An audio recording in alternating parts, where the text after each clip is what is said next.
Okay, we're here with Dr. Zach Murphy from Innova Prep in Hattiesburg. And we're going to do a whole series of videos about the school and just kind of how it started and who it serves and why are you so passionate about this school and what makes it so special. But first, I just want to ask, can you just give us a little bit of background on you and on the school and kind of how you got into this role? Yeah, I started this role in 2021. So I had been in public school prior to this and came into this role somewhat of, I knew I could do public school, knew I could continue that, but had an opportunity to try something different.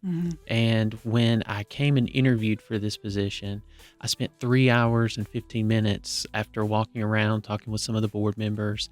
And I got in the car and I called my wife and I said, I'm pretty sure they're going to offer me this job and I'm pretty sure I want to take it. Yeah.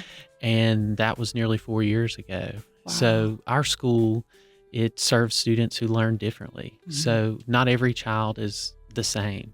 So we have children who have anxiety-related disorders, autism, dyslexia, and some have all the above. So our school really serves as a place for those kids to come and make sure they have their needs met. We are the only school in the entire state of Mississippi that goes through 12th grade and serves this population. So, there are 5 other schools. They stop at either 6th or 8th grade. So ours, going through 12th is really unique. And it's a challenge at times to be sure that we're meeting all those needs. But that is our mission, that's our calling, and that's what we exist to do. And I believe, of course, as I would, that we do it incredibly well. That's great. So what happens, I'm just curious, if a child is at school where it stops at 6th grade or 8th grade, what do they do after that? That's why we exist. So many of them will refer them to us.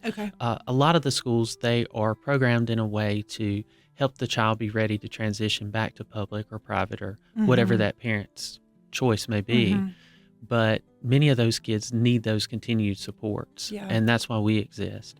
So a lot of our children will get dyslexia therapy when they are, in those K through 6th grades.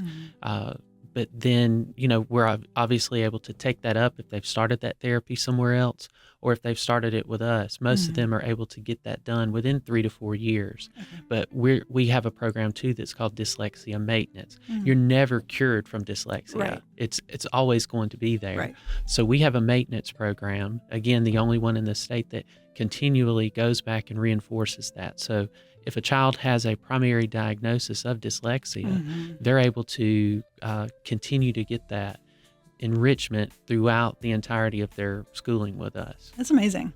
I mean, that's worth a lot, I would imagine. So you said you worked in public school before this. What did you do there? So I was a science teacher. I back in the day, I wanted to be a nurse. And so you had to take a lot of sciences. And I started substituting. And when I went in to sub the first day, I subbed a 7th grade math classroom.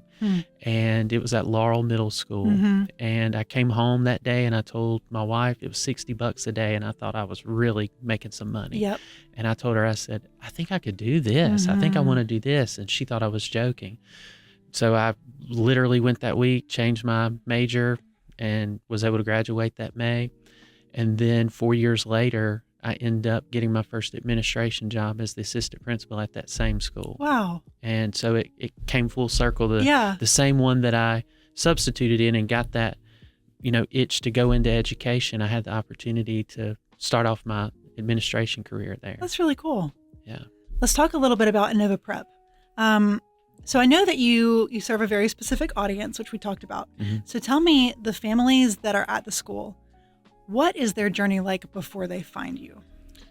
Disconnected, lost, looking for belonging, looking for answers, looking for a place for their child to reach their potential.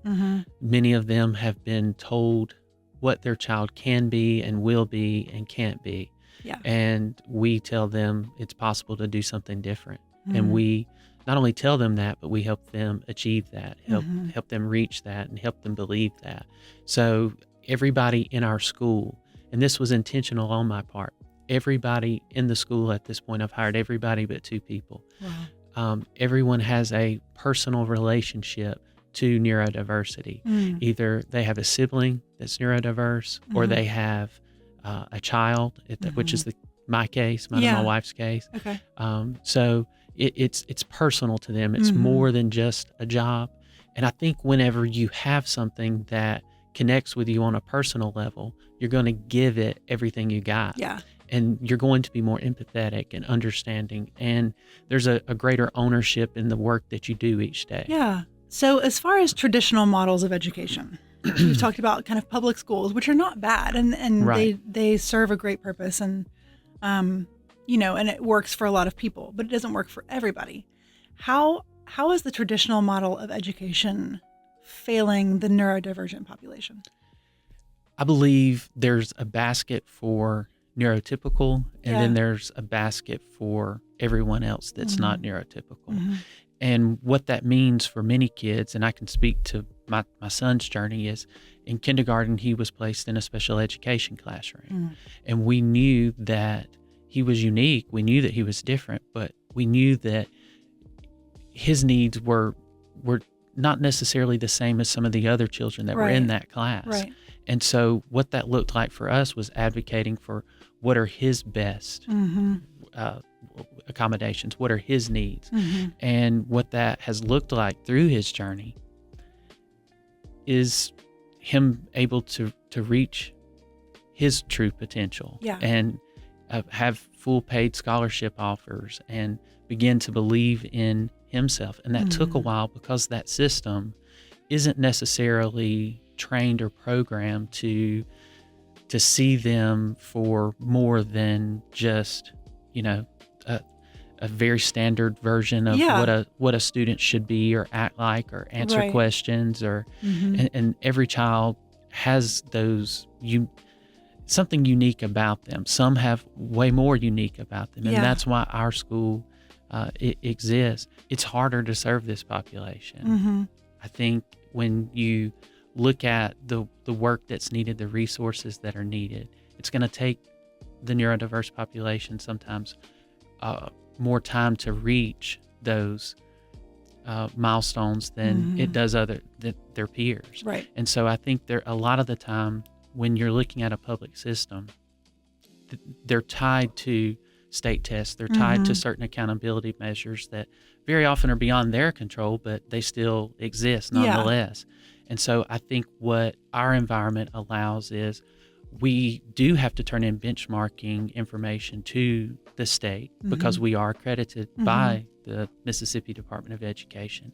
But we're able to, as long as our students are showing growth, that's sufficient. Okay. And what that growth looks like for each student is different, but they do grow at our school. Yeah. So we're on track right now from our mid-year benchmarks to show 4 years of growth in every grade and every subject. Wow. And so we take students when they come into our school, very often behind grade levels. My daughter was 1.7 grade levels behind. She had already been held back. They were saying they were going to hold her back again. She was going to fail the 3rd grade reading gate. And we get a dyslexia diagnosis, and it completely changed the trajectory of her life and her education and getting her into this setting. She came the year that I took this job. In 8 months of being here, she grew 2.8 grade levels. Oh my goodness. That's unbelievable. Yeah. So instead of the standard kind of being everybody across the board is aiming for this one standard that's sort of mandated by this outside body. Right. It's there is a standard, but it's to the individual. Correct. Okay.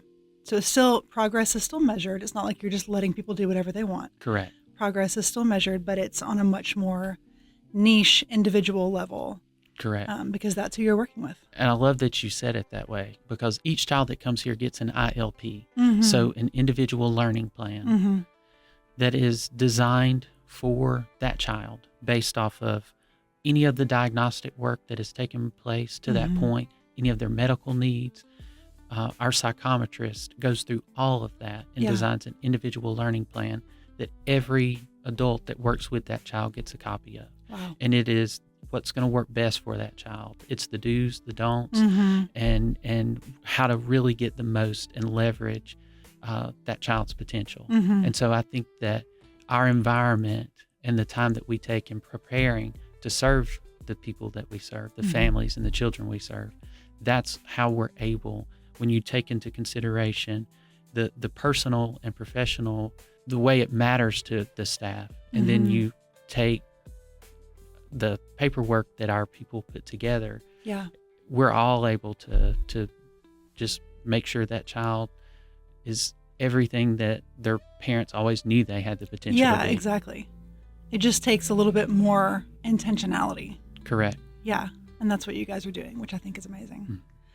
So tell me a little bit about if a family has a child that would be a great candidate for Innova Prep, but they're currently still at public school maybe, or Mhm. still just somewhere else. What is the cost for them if they don't move? And I'm talking emotional costs, financial costs. What's at stake for them as far as making this change? When a child starts our school, within 2 to 3 days of starting, we'll get some children that are crying, getting out of the vehicle. The parents have had trouble getting them to go to school because Mhm. the experience is so much. Mm-hmm. We have people who have went all over looking for a diagnosis of something else. My wife and I, even with our daughter, we were going to, we were going from doctor to doctor. We were going to GI specialist, even looking to see if there was an issue. And it was anxiety related because of her Yeah. relationship with school. And so it's an emotional impact for a child and a family when a Mhm. child doesn't feel like they belong in that environment, or Right. that they're seen, or that they're capable at the school that they're at. So it's the emotional impact of it, but and social implications that are there, but the educational outcomes aren't generally good. It's very punitive based. It's not always how are we doing something. It's not very reflective oftentimes when serving this population. And there's 25, 30 kids in a class. At our school, there's 8 to 10 kids in a class. Okay. Some classes may have 12, but generally not over 12 kids in a class. Yeah. So I believe that our system allows a child to get the individualized support that they need to be able to reach their full potential. That's great. We've touched on this in a couple of different ways, but I'm just going to ask kind of the direct question. How does the right school change everything? When a child gets their first progress report or report card, and they see letters on there that they've never seen, it changes everything. Yeah. It changes what they believe their future can be. It changes how they believe in themselves, not just in that, but in their ability to try other things. My son has always been incredibly bright. He's struggled socially. My daughter is a social butterfly, but struggled academically prior to coming here. And her first report card here, she had all A's and 1 B. And she came to my office. She ran in there and she said, "Hey, look." And she shows it to me. And she said, "Can we go to Krispy Kreme now? I can finally get some donuts."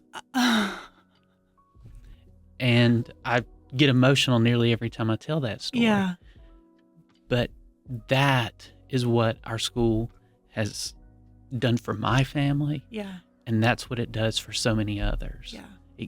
It lights something up Mm-hmm. in that child Mm-hmm. to where they believe in themselves. Yeah. I feel like for so long people have lived, or especially the children have lived with this understanding of where their limits are, and maybe that's not accurate. Right. It's just kind of where it looked like their limits were. And then, yeah, I imagine the first time you see yourself break through that, you think, well, how far could I go? Right. Now The I've done sky's the limit. I've done one thing I thought was impossible. Right. Yeah. Yeah, I think that's really, really powerful.